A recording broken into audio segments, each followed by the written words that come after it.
அகில மீடியா நேயர்களுக்கு வணக்கம். இன்றைய காலை நேர தலைப்புச் செய்திகள். அமெரிக்கா தற்போதைய மத்திய கிழக்கில் ஏற்கனவே இருக்கின்ற போர்க்கப்பலை ஆதரிக்க உலகின் மிகப்பெரிய விமான போர்க்கப்பல் USS ஜெரால்ட் ஆர் ஃபோல்டை அனுப்ப உள்ளதாக தகவல் வெளியாகியுள்ளது. இது டொனால்ட் ட்ரம்ப் ஈரானை தனது அணுகுமுறை அணுகலை குறைக்கும் ஒப்பந்தத்திற்கு அழைத்து செல்ல முயற்சிக்கு மேலும் அமெரிக்க சக்தியை சேர்க்கின்றது.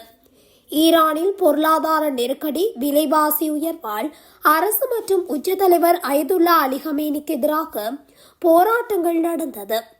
இதற்கு ஈரானில் உள்ள போராட்டக்காரர்களுக்கு அமெரிக்கா ஆதரவு தெரிவிக்கும் வண்ணம் கருத்துக்களை வெளியிட்டிருந்தது. இந்த நிலையில் ஈரான் அருகே USS ஆப்ரஹாம் லிங்கன் போர்க்கப்பல் நிறுத்தப்பட்டுள்ளதாக அமெரிக்கா அறிவித்துள்ளது.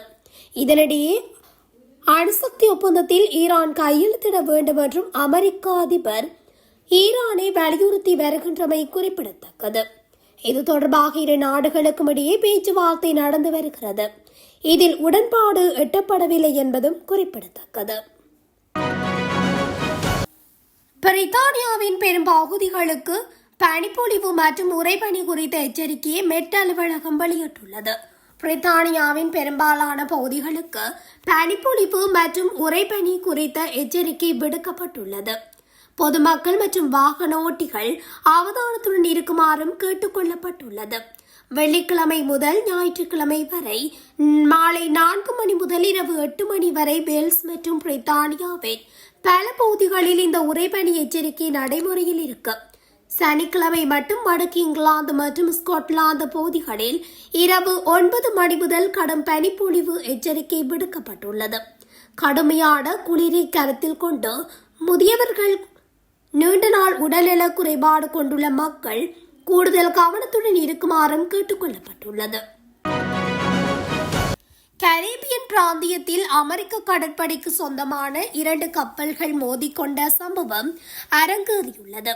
கரீபியன் பிராந்தியத்தில் அமெரிக்க கடற்படைக்கு சொந்தமான 2 போர்க்கப்பல்கள் கடந்த புதன்கிழமை விபத்துக்குள்ளானது. இதில் அமெரிக்க கடற்படையின் USS ட்ரங்ஸ்டன் போர்க்கப்பலும் விநியோக கப்பலும் மோதிக்கொண்டன. இந்த தகவலை அமெரிக்க தெற்கு கட்டளை பிரிவு செய்தி தொடர்பாளர் உறுதிப்படுத்தியுள்ளார். இந்த விபத்தில் 2 பேர் லேசான காயமடைந்து இருப்பதாகவும் அவர்களின் உடல்நிலை தற்போது சீராக இருப்பதாகவும் தெரிவிக்கப்பட்டுள்ளது. விபத்துக்கு பிறகு 2 கப்பல்களும் கடலில் தொடர்ந்து பயணம் செய்வதற்கான தகுதியை பெற்றிருப்பதாக அமெரிக்க கடற்படை உறுதி செய்துள்ளது. இந்த மோதல் விபத்து எப்படி ஏற்பட்டது என்பதை கண்டறிய முறையான விசாரணைக்கும் உத்தரவிடப்பட்டுள்ளது. வடக்கு காசா பகுதியில் இஸ்ரேலிய பாதுகாப்பு படை வான்வெளி தாக்குதலை நடத்தியுள்ளது. வியாழக்கிழமை நள்ளிரவு வடக்கு காசாவில் உள்ள கட்டிடம் ஒன்றில் பயங்கரவாதிகளிடம் சந்தேகிக்கப்படும் 2 நுழைந்ததை அடுத்து இஸ்ரேலிய பாதுகாப்பு படையினர் தாக்குதலை முன்னெடுத்துள்ளனர். தாக்குதல்கள் குறித்த திட்டமிடுதலை தடுக்கவும், தாக்குதல் தொடர்பான பதற்றம் அதிகரிப்பதை தடுக்கவும் இந்த உடனடி நடவடிக்கை தேவைப்பட்டதாக இஸ்ரேலிய ராணுவம் தெரிவித்துள்ளது. காசாவில் தாக்குதல் நடத்தப்பட்டாலும் அது நடைமுறையில் இருக்கும் போர் நிறுத்தம் முடிவுக்கு வருவதை குறிக்கவில்லை என்று இஸ்ரேலிய அதிகாரிகள் தெளிவுபடுத்தியுள்ளனர். மேலும் இந்த தாக்குதல் ஹமாஸுடன் மேற்கொள்ளப்பட்ட போர் நிறுத்த ஒப்பந்தத்தின் விதிகளுக்கே உட்பட்டே நடத்தப்பட்டதாகவும் இஸ்ரேல் தெரிவித்துள்ளது. உக்ரைன் வான்பரப்பில் அத்துமீறி தாக்குதல் நடத்திய ரஷ்ய ட்ரோன்களை வெற்றிகரமாக முறியடித்திருப்பதாக உக்ரைன் தெரிவித்துள்ளது. வெள்ளிக்கிழமை உக்ரைனின் வான்பரப்பில் ரஷ்யா நடத்திய வான்வெளி தாக்குதலை வெற்றிகரமாக முறியடித்திருப்பதாக உக்ரைன் விமானப்படை தகவல் தெரிவித்துள்ளது. இந்த தாக்குதலுக்கு ரஷ்யா கிட்டத்தட்ட 154 ஆளில்லா வான்வெளி வாகனங்கள், அதிநவீன பாலிஸ்டிக் ஏவுகணை பயன்படுத்தப்பட்டிருப்பதாக தகவல் வெளியாகியுள்ளது. தாக்குதலை துல்லியமாக நடத்துவதற்காக ரஷ்யா திசை திருப்பும் தொழில்நுட்பங்களை பயன்படுத்தியிருப்பதாக உக்ரைன் தெரிவித்துள்ளது. ரஷ்யா ஏவிய 154 ட்ரோன்களில் 100 ஷாகெட் ட்ரோன்கள், ஜெர்பெரா மற்றும் இடல்மாஸ் ஆகிய புதிய மாடல் ட்ரோன்கள் பயன்படுத்தப்பட்டுள்ளது. ரஷ்யா குர்ஸ்க் பகுதியில் இஸ்காண்டர் M ஏவுகணை ஏவியிருப்பதாகவும் தெரிவிக்கப்பட்டுள்ளது. ரஷ்யா ஏவிய மொத்த ட்ரோன்களில் 111 ட்ரோன்களை உக்ரைன் சுட்டு வீழ்த்தி இருப்பதாகவும் தெரிவித்துள்ளது. வரலாற்று முக்கியத்துவம் வாய்ந்த பரஸ்பர வர்த்தக ஒப்பந்தம் ஒன்றில் தாய்வான் மற்றும் அமெரிக்கா ஆகிய நாடுகள் கையெழுத்திட்டுள்ளன. இதன்படி தாய்வான் தயாரிப்புகளுக்கு அமெரிக்காவினால் விதிக்கப்படும் இறக்குமதி வரி விகிதம் 15% குறைக்கப்பட்டுள்ளது. தாய்வான் பொருட்களுக்கு ஏற்கனவே விதிக்கப்பட்டிருந்த 20% வரி விகிதம் இப்போது 15% குறைக்கப்பட்டுள்ளது. இது ஜப்பான் மற்றும் தென்கொரியா போன்ற நாடுகளுக்கு வழங்கப்படும் வரிச்சலுகைக்கு நிகரானது. அமெரிக்காவிலிருந்து தாய்வானுக்கு ஏற்றுமதி செய்யப்படும் மோட்டார் வாகனங்கள், மாட்டிறைச்சி, பன்றி இறைச்சி உள்ளிட்ட விவசாய மற்றும் கைத்தொழில் பொருட்களுக்கு தாய்வான் சந்தையில் முன்னுரிமை வழங்கப்படுகிறது. இந்த ஒப்பந்தத்தின் ஒரு பகுதியாக தாய்வான் தனது குறைகடத்தி மற்றும் செயற்கை நுண்ணறிவு துறைகளில் அமெரிக்காவில் சுமார் $500 பில்லியன் முதலீடு செய்ய உடன்பட்டுள்ளது. சீனா வரும் 2030 ஆண்டுக்குள் நிலவுக்கு மனிதர்கள் ஏற்ப தீவிரமாக செயல்பட்டு வருகிறது. இதன் ஒரு பகுதியாக காய்னான் தீவில் உள்ள வென்சாங் ஏவுதளத்தில் இருந்து பாகுபலி ரக ராக்கெட் சோதனை நடத்தப்பட்டது. இந்த சோதனையில் ராக்கெட் ஏவப்படும் போது ஏதேனும் அவசர நிலை ஏற்பட்டால் விண்வெளி வீரர்களை பாதுகாப்பாக பிரித்து அழைத்து செல்ல அபார்ட் சிஸ்டம் வெற்றிகரமாக செயல்பட்டது. இதில் விண்கலம் பாராசூட் மூலம் கடலில் பாதுகாப்பாக இறங்கியது. அதேபோல் ராக்கெட்டின் முதல் அடுக்கு திட்டமிட்டபடி செங்குத்தாக கடலில் தரையிறங்கி ஆச்சரியப்படுத்தியது. இந்த வெற்றியின் மூலம் நிலவு பயண போட்டியில் சீனா அடுத்த கட்டத்திற்கு முன்னேறியுள்ளது. இது விண்வெளி துறையில் சீனாவுக்கு கிடைத்துள்ள மிகப்பெரிய வெற்றியாக கருதப்படுகிறது. பிரான்சில் குளிர்சாதன பெட்டி ஒன்றில் இருந்து 2 குழந்தைகளின் சடலங்கள் கைப்பற்றப்பட்ட சம்பவம் பெரும் அதிர்வலைகளை ஏற்படுத்தியுள்ளது. சம்பவத்தை அடுத்து குழந்தைகளின் தாயார் இல் டு பிரான்ஸ் மாகாணத்துக்குள் வைத்து கைது செய்யப்பட்டார். பிரான்சின் வடகிழக்கு பகுதியான முக்கிய நகரில் இந்த சம்பவம் பதிவாகியுள்ளது. அங்குள்ள வீடொன்றில் இருந்து காவல்துறையினர் அழைக்கப்பட்டனர். வீட்டுக்கு விரைந்து சென்ற அவர்கள் அங்குள்ள குளிர்சாதன பெட்டிக்குள் இருந்த 2 குழந்தைகளின் சடலங்களை மீட்டனர். இச்சம்பவம் அப்பகுதியில் பெரும் அதிர்ச்சியை ஏற்படுத்தியுள்ளது. குழந்தைகள் உயிரிழந்தமைக்குரிய காரணங்கள் இதுவரை கண்டறியப்படவில்லை. எதிர்வரும் மார்ச் 31 வரை ஈரானின் வான்வெளியில் இருந்து விலகி இருக்குமாறு ஐரோப்பிய ஒன்றியத்தின் விமான நிறுவனங்களுக்கு ஐரோப்பிய ஒன்றிய போக்குவரத்து பாதுகாப்பு ஒழுங்குமுறை ஆணையம் பரிந்துரைத்துள்ளது. ஈரான் மீதான நெருக்கடியை நாளுக்கு நாள் அமெரிக்க ஜனாதிபதி டொனால்ட் ட்ரம்ப் அதிகரித்து வருகின்றார். ஈரான் அமெரிக்கா பேச்சுவார்த்தை ஒரு ஒப்பந்தத்தில் முடிய வாய்ப்பிருப்பதால் அதை சீர்குலைக்கும் திட்டங்களுடன் இஸ்ரேலும் களமிறக்கியுள்ளது. ஈரான் தொடர்பில் தமது உளவுத்துறை தரவுகளை பகிர்ந்து கொள்ள ஜனாதிபதி ட்ரம்பை சந்தித்துள்ளார் நெதன்யாகு. ஏற்கனவே அமலில் இருந்த எச்சரிக்கையை ஐரோப்பிய ஒன்றிய போக்குவரத்து பாதுகாப்பு ஒழுங்குமுறை ஆணையம் நீட்டித்துள்ளது.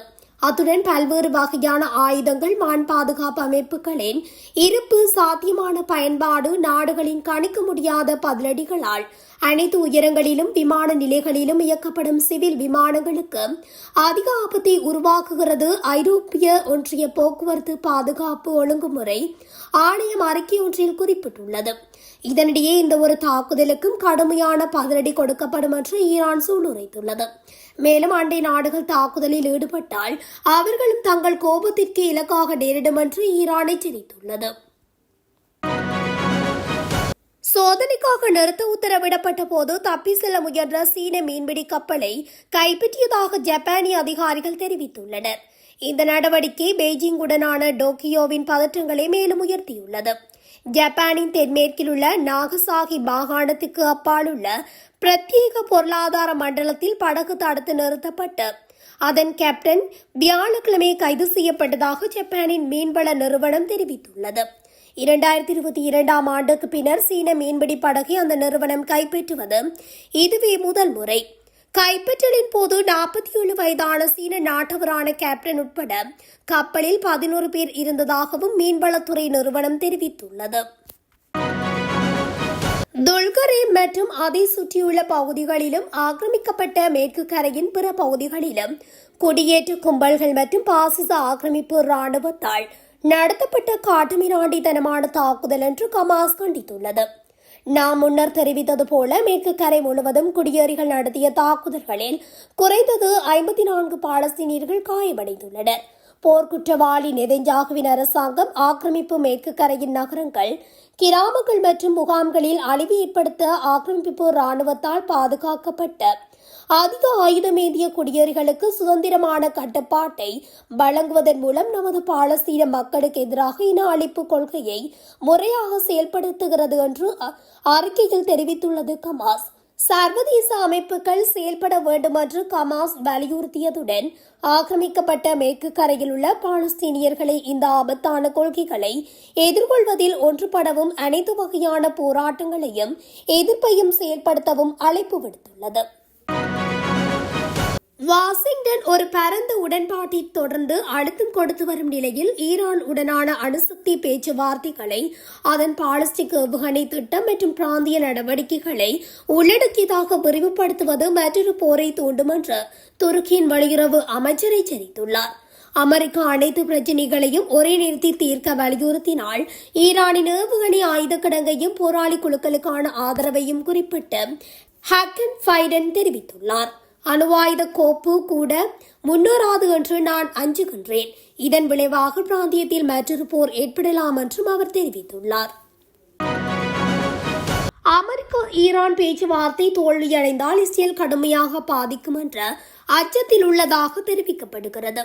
பாலிஸ்டிக் ஏவுகணைகள் இன்னும் சில நவீன ஏவுகணைகள் இஸ்ரேலை நோக்கி ஈரான் குறிவைத்துள்ளதால் இஸ்ரேல் பெரும் பதற்றத்திலும் அச்சத்திலும் உள்ளதாகவும் கூறப்படுகிறது. ஈரான், அமெரிக்கா மற்றும் இஸ்ரேலை எதிர்த்து போராட தயாராக உள்ளமையும் குறிப்பிடத்தக்கது. இத்துடன் அகில மீடியாவின் இன்றைய உலகத்தின் முக்கிய காலை நேர தலைப்புச் செய்திகள் நிறைவடைகின்றன. தொடர்ச்சியாக செய்திகளை அறிந்து கொள்ள அகில மீடியா ஊடகத்துடன் இணைந்திருங்கள். நன்றி, வணக்கம்.